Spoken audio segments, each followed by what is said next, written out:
Welcome to The Real and the Woo. I'm your host, Lauri Stern. Join me as I invite experts and friends to discuss a range of topics from the factual and practical to the mystical and magical. Consider this your virtual happy hour filled with lively, authentic, and meaningful conversations meant to inform, inspire, and ignite your curiosity. Whether you are very real or super woo, this podcast is just for you.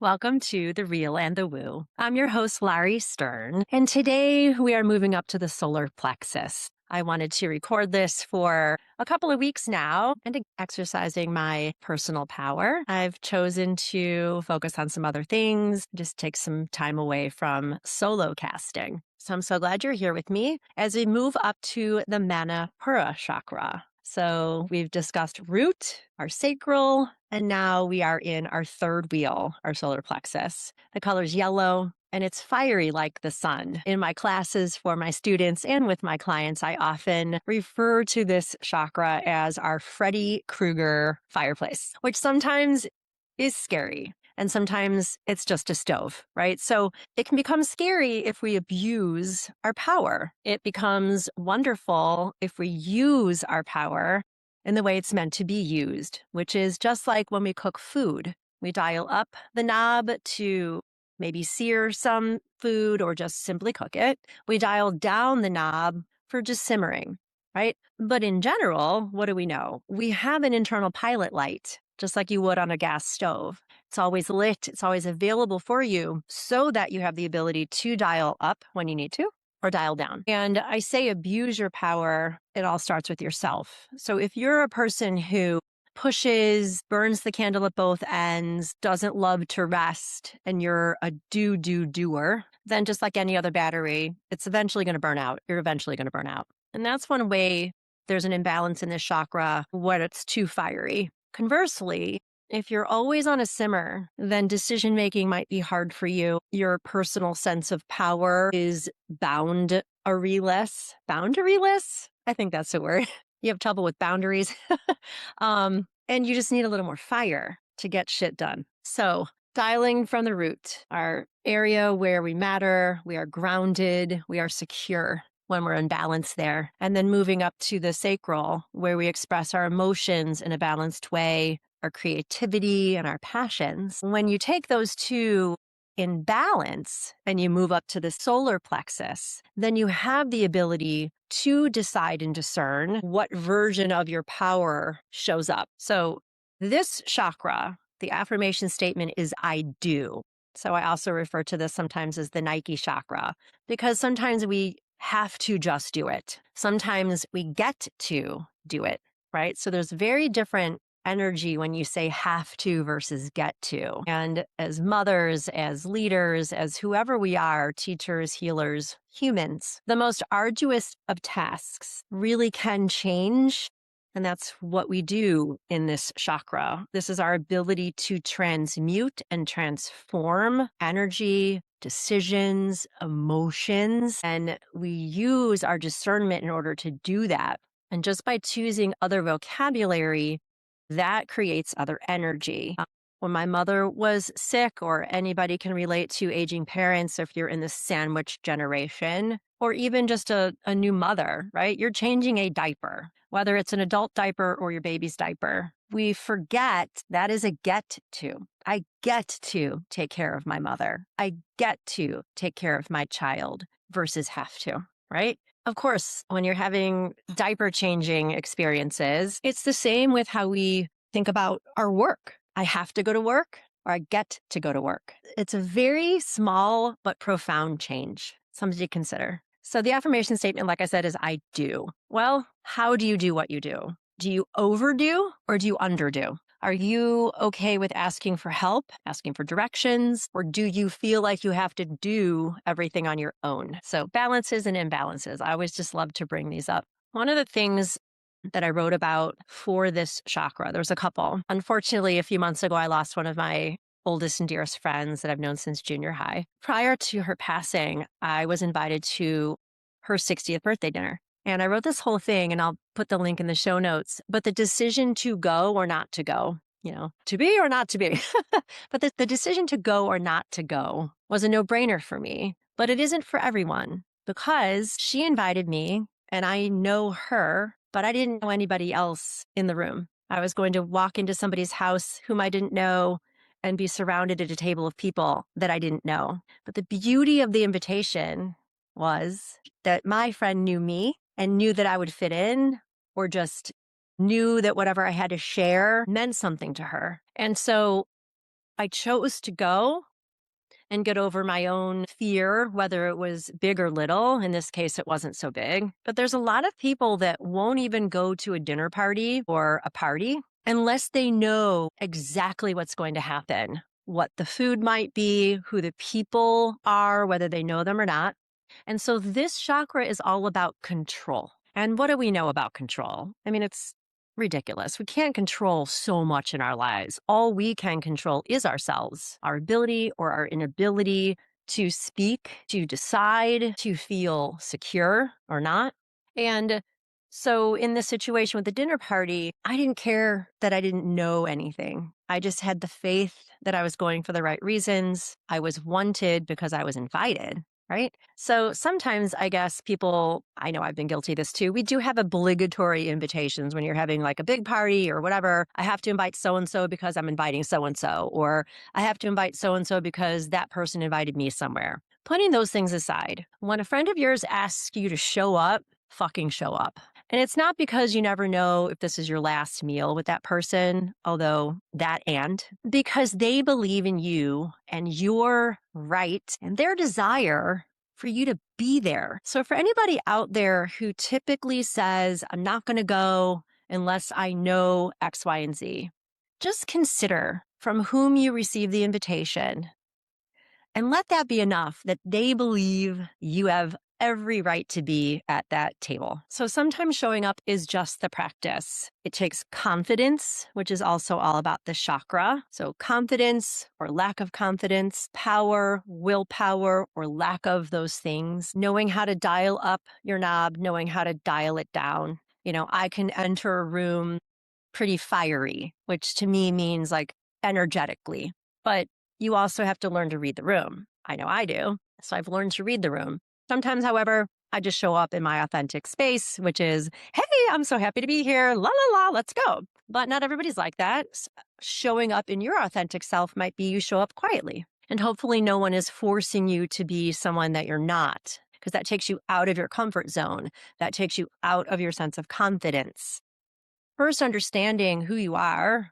What is that authentic version of yourself? Root chakra, sacral chakra, other chakras. But when you do show up, do you have the confidence to remain in that authentic place that is yourself? Hopefully the answer is yes. Okay, so more about this chakra. At the root, do I feel safe? At the sacral chakra, do I feel allowed to feel? And here in this chakra, our solar plexus, do I believe I can? So it's all about what we can or cannot do. The charges and the cringes and the way we might feel something hit us here is literally at our guts. So the phrases that you might hear, trust your gut, it comes from your gut, or I have that gut feeling, or I get nervous and nauseated in my gut if something around me is wigging me out. Depending on what is happening, it might hit me in my solar plexus. So I've said this before, and I'm going to keep driving it home. Our bodies are our best barometers of what is happening within us because of external circumstances. So if you walk into a room or you're at work or you're with your kids and you get that funny feeling in your gut, listen to that. It's telling you something's not quite right. You might not know what it is in that moment. Hopefully it's nothing really unsafe. If it is, get the hell out. But pay attention to that. Why did you feel that in your gut with that person or in that situation? And in a really fun, positive way, when you meet someone that you love or you're just meeting for the first time and you get butterflies in your stomach, that's also your body's barometer telling you, this could be my person. I really like this person. I'm getting butterflies in my stomach over this person. That's a great thing. This is all about your ability to trust your gut, trust yourself. This is also where you have a sense of identity. So at the root chakra, that is our right to matter and own the skin we're in and just literally be here on the planet. Sacral chakra, our right to have our emotions and experience and express those. Solar plexus is where we identify who we are. A lot of us identify who we are by what we do. I like to remind people, identify who you are by how you are. You are being human versus doing human. Do you have personal authority? Do you feel empowered? Or are you lacking those things? Are decisions easy for you or are they difficult? And I know it might depend on with whom you're trying to make a decision. Where are we going to go for dinner? That's a great one. With your husband or your kids, it might be an easy answer. When you're creating a girls' night out, sometimes it's not such an easy answer because you're waiting to hear what other people are saying. You don't want to be the boss. You don't want to always make the decisions. But if nobody's making a decision, from your solar plexus, we learn to step up and make the decision. So if things are at work or with your friends, and this is a great example, this dinner party conversation or, girls' night out conversation, if nobody's making a decision, step up and make the decision, right? In that same way, if you never allow anybody else to step up and make a decision for a girls' night out or at work or at home, then you're too fiery. You're too dialed up in this chakra, right? We need to be able to give and take these decisions. You cannot be a good leader and always make the decisions, in my opinion. You need to collaborate and consider other ideas and other opinions. In that same way, you cannot be an effective leader if you never make a decision. And how we make decisions and how comfortable we are with those decisions is here, but it also bubbles up from the other chakras as well. And we haven't connected to the other ones yet, but it's a trickle-down theory also. So this is also about courage. Do we have courage? Do we have confidence? So another Substack I wrote about this particular chakra was through the lens of the Wizard of Oz. The name of it was The Road is Yellow for a Reason. The Yellow Brick Road. The story of Wizard of Oz. Dorothy's tossed out of her home from the tornado. She wakes up in this foreign land called Oz. And to me, it's a whole allegory about our chakra system. There's so many stories like this, and this is one of my favorite ones. It's a beautiful way to look at real stories that we know and then how to reframe them for the chakra that we might not know so well. So another reason why this connects when you think about the Wizard of Oz through the chakras, just the first few, the tornado comes and Dorothy's literally tossed. Her whole home is tossed and plopped into this place she's never been to before. So she shows up untethered, unrooted, insecure, fearful. And then through expressing her emotions, her fears, her worries, her desire to get home, and of course they're singing, so that's expressing her joy, they're told to take this trip. She and Toto start this trip down the yellow brick road. And why is the road yellow? Well, she's exercising her power, her decision-making skills, who she's gathering along the way with her, the scarecrow, the tin man, the lion, deciding to travel with them, taking their lead, they're taking her lead. So there's this give and take of asking for and receiving directions, collaboration, traveling with others is a good thing. Of course, she wants to get to Oz because she's told that this wizard's going to get her home and the other chakras come into play. But when I wrote this, it was really a way to explain this chakra because confidence comes in after you make a decision. And then the fire in your belly comes into play when you're enacting the decision. So you've got a decision and now you're doing it, right? That takes confidence. That takes willpower. That takes flame and a spark. And we think empowerment feels bold and certain, but most of the time it feels like walking into a room alone, like I described in my friend's dinner party, or walking on a road on which you're unfamiliar, like in The Wizard of Oz. It sometimes looks and feels like saying yes before you're sure, but also it comes into play making a choice no matter what. So notice if when you're making decisions, you are inadvertently looking for applause or validation. Are you confident and comfortable in your decisions for the decisions themselves without any sort of condition after the decision? So there's a whole other shadow side to this chakra through the Wizard of Oz. So remember, we can say shadow side, it's an imbalance. So there's the side we see and the side we don't see, the side we present and the side we hide. And in the solar plexus, the side we hide is performative power. I just sort of described that doing your job because you want to be seen and recognized for it, which of course is a natural human inclination. But if you're only doing a job to get the reward, that's not an authentic, in my opinion, reason to do the job. And guess what? That applause or that recognition is going to go away sometime. It's like the tree in the woods. Does it make a sound? Probably. Are you going to do the job when no one's watching, no matter what? Also, the shadow side of this chakra is inflated control. How controlling are you? I talked about that earlier, but it really comes up here. Wizard of Oz, she's completely out of her element. She has zero control where she is or how she's going to even get to Oz. All she knows is she's been told to take the road to get to Oz, and she goes. She trusts and she goes. If she were the kind of person who couldn't go without knowing exactly what was happening every step of the way, she never would have gotten to Oz and she never would have gotten home. And real power, when we're using it in a balanced way, sometimes is quiet. We just know what we know, we trust our decisions, and we're just going to go. We're just going to go on the road. So it's how we try, it's how we show up, and that's important. Going down again, ways to recognize how this particular chakra is not in balance. You second guess yourself constantly. You wait for permission. You apologize for existing, and you say no because you're afraid not to. So I want to pause to talk about apologizing for existing. I already mentioned that your identity, your sense of identity is here. There's something called grief hijacking, and I've written about this too. If you haven't noticed, I write a lot. Grief hijacking is when there's terrible stories that you see on the news. I think I wrote this particular piece when Camp Mystic, the tragedy at Camp Mystic happened. And everybody was upset about that, especially if you've been to camp and send your kids to camp like I have. And you start seeing texts from friends that they're sad. You start getting phone calls that they're sad. That's fine. Let's be sad. Let's call a spade a spade. It was awful. But there's a difference between expressing your sorrow at this tragedy and finding empathy and compassion because you've been there. You've been a camper. You send your kids to camp.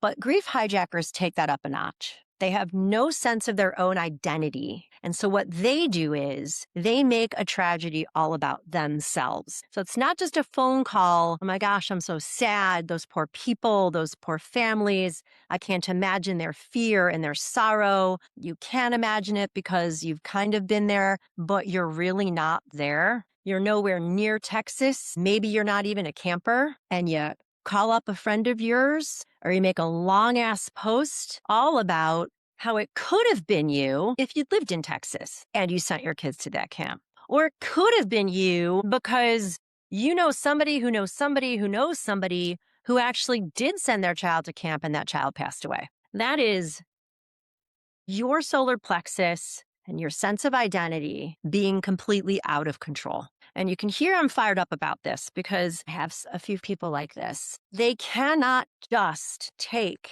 tragedy without turning it into making it about themselves because they need to feel important. They need to demonstrate by doing grief, by doing sorrow and worry, that they prove to you they're a worthwhile person because they're at such a level of grief as if they were there, but they weren't there. It's just such an imbalance in the solar plexus chakra. If you have a friend like this, if you are a person like this, ask yourself, are you making the call to talk about this tragedy to somebody else because you want to be consoled because you're feeling upset because it's upsetting? Or are you making a call to somebody else to talk about this tragedy because you want to make it about yourself? And worst thing you can do in this situation is to call somebody who is actually experiencing their tragedy and starting to talk about how the same thing happened to you or the same thing happened to somebody else you know, and on and on and on. It's not about you. Let the tragedy be about the person. Learn through your solar plexus how to demonstrate with your personal authority and your personal power a reasonable amount of compassion and sorrow through connection without making it about yourself. Okay. So one of the other imbalances to the chakra is too fiery, too high. So that's when you micromanage. That's when you dominate. That's when you cannot receive feedback. And that's when you measure your worth by achievement. Or in just this example I just gave you, you measure your worth by demonstrating how emotional you are over something. Balanced solar plexus energy looks like deciding without drama, showing up without shrinking, letting others shine without your feeling threatened. That's huge. And resting without guilt, which is also huge, right? So you've got to recharge your batteries or you're going to burn out. Let's see. So I told you the chakra's yellow. I told you the affirmation statement is I do. Oh, the ages. I didn't really describe the ages for you. Let's go back to the ages. Root chakra 0 to 7, sacral about 7 to 14, the chakra about 14 to 21. And where are you when you're 14 to 21? Well, you're somewhere in school and you're starting to make decisions about where you might continue going to school if you choose to, and making decisions about not going to college, right? So right around 18, you're making those decisions. Were you able to make those decisions easily or not? Did you feel like you had to go to the same school as your parents and you did that?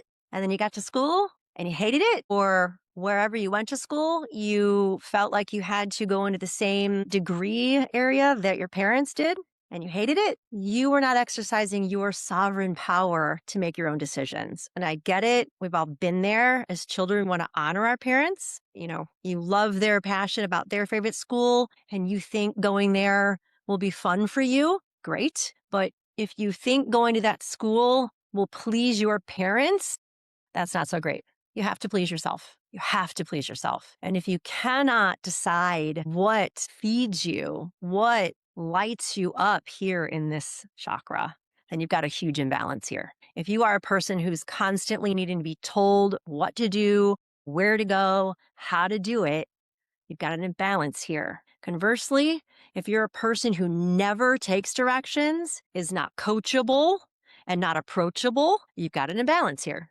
14 to 21, we might be entering into our first relationships with people.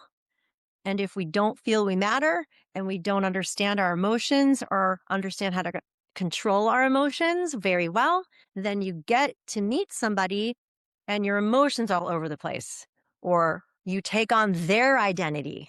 You love them so much and you don't love yourself so much. So you take on their identity thinking that's what love is. Maybe you were modeled that through your parents or grandparents, or maybe you've watched too many shows on TV that demonstrated love means giving up yourself to take on the identity of somebody else. Of course, people who steal other people's identities, that's terrible and awful. And they probably have an imbalance in this chakra, to say the very least, and several others. So when we're right in this area, 14 to 21, starting to make job decisions too. Why are you choosing this job? Why are you accepting this job? And are you confident during the interview? I talk about this a ton. Power pose, hands out like a V, standing with both legs out like a V, taking up your space. This is a great thing to do before a big conversation, a big interview, anything that you need to boost your confidence about before doing it, try this. Sometimes I even flick my fingers like I'm lighting fires with my hands, or I'll jump up and down.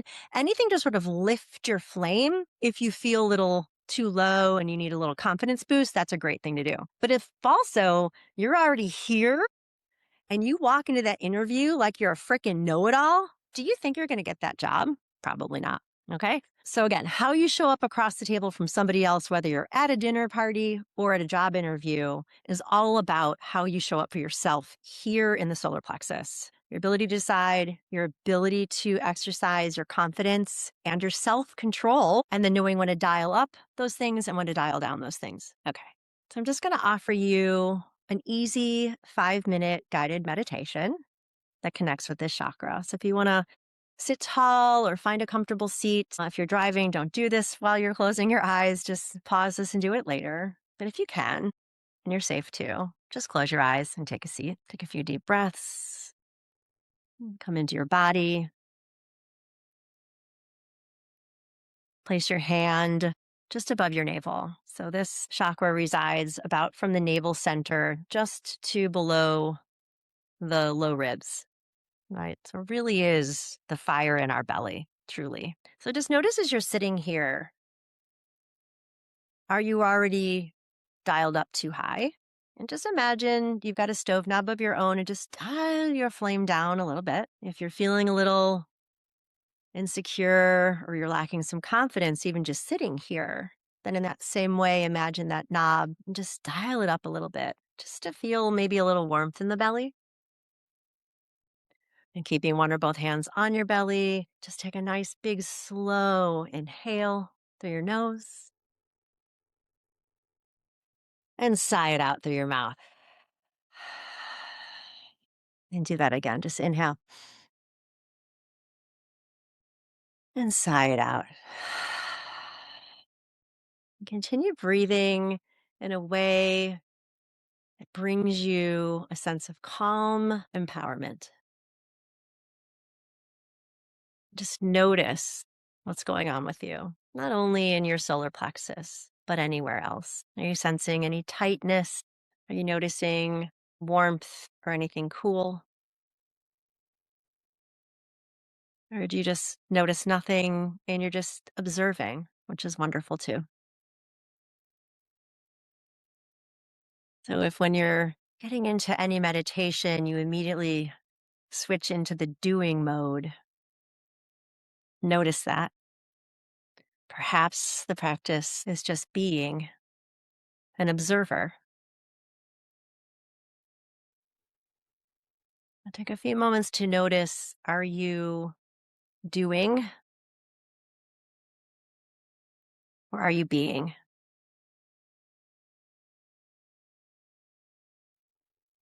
And then imagine there's just this nice golden sun right at your belly. Its rays are contained within you for now. Just feel that warmth, feel that glow.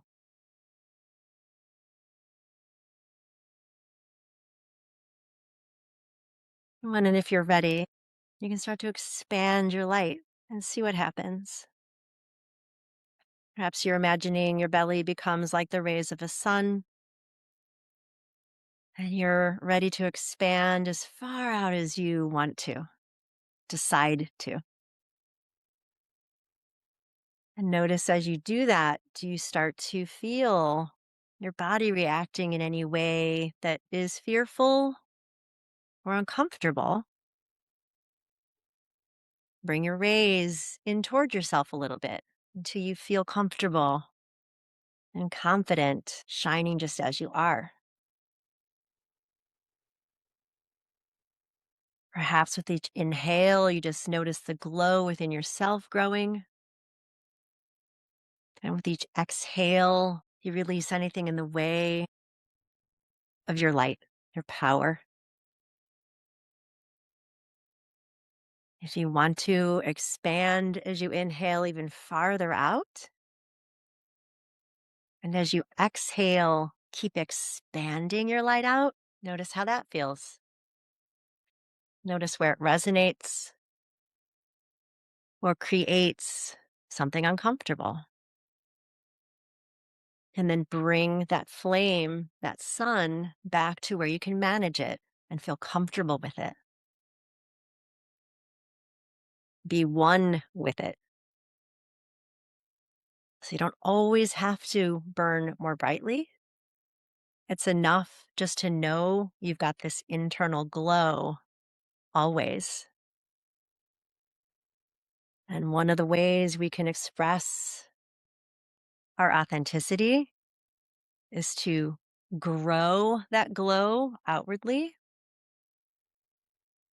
or to keep it for ourselves inwardly, because that's how we demonstrate our authenticity anytime.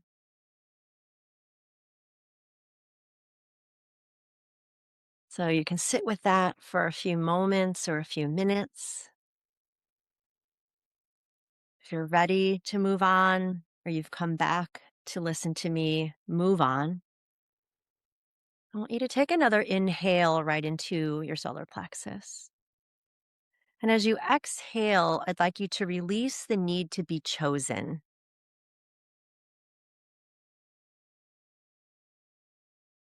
I want you to take another inhale, and I want you to release the fear of being seen on your exhale.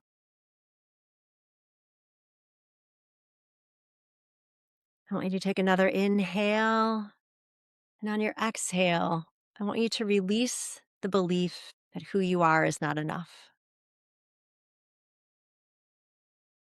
And just keep breathing.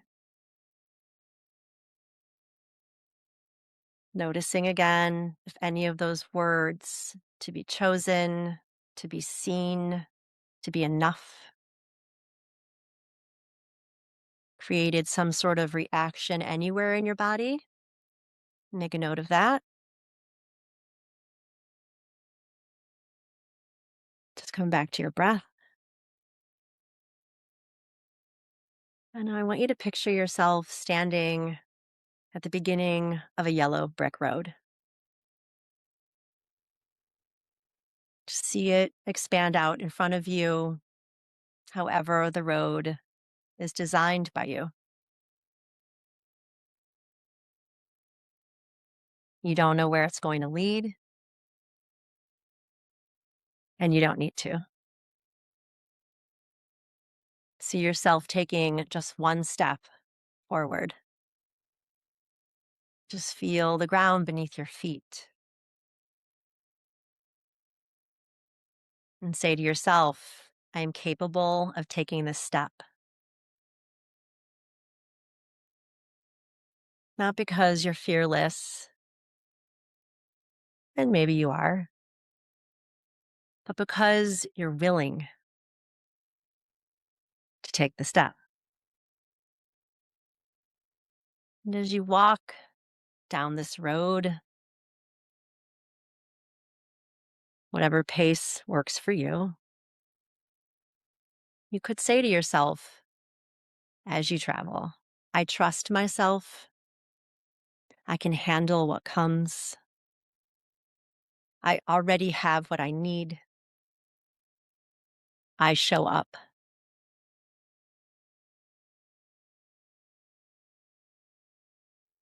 And if you want to keep walking down that road, keep walking down the road, notice the scenery, perhaps notice anyone you gather with you. Maybe you've determined a destination.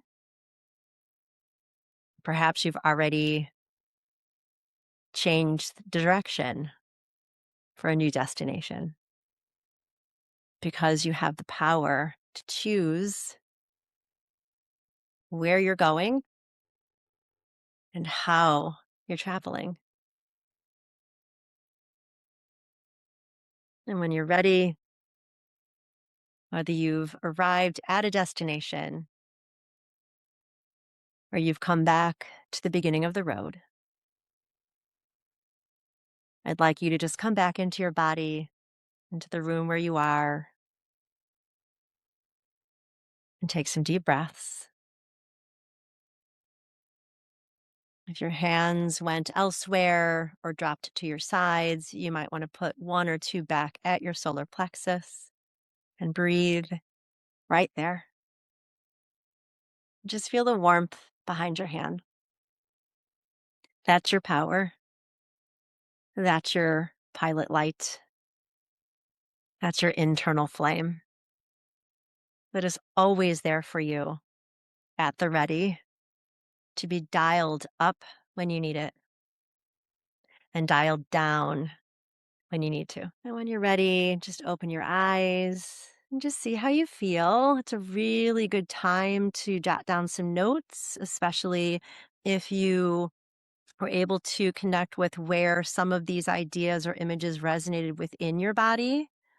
root or sacral or anywhere else. And if you'd like to share where those things were, or you don't know what to do about those things, that's why I'm here, to help you decide to feel better and to understand yourself better so that you can travel along any road you choose with more alignment and empowerment and whatever amount of light you choose to shine anywhere and everywhere you go. So I hope this was helpful, even though I know the road I took you on was a little twisty and windy. It was both fiery and soft, and that's life, right? We get charged up, we get dialed down, we worry and we wonder, and then we settle because we know who we are, hopefully, and that we matter always. So you matter, your emotions matter, and your identity and your power matters. Thank you so much for listening.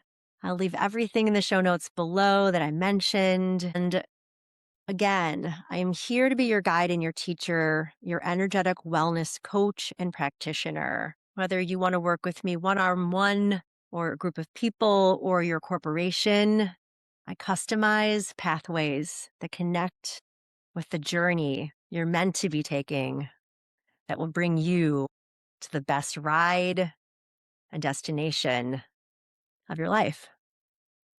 Have a great day, everybody. Thank you so much for joining me.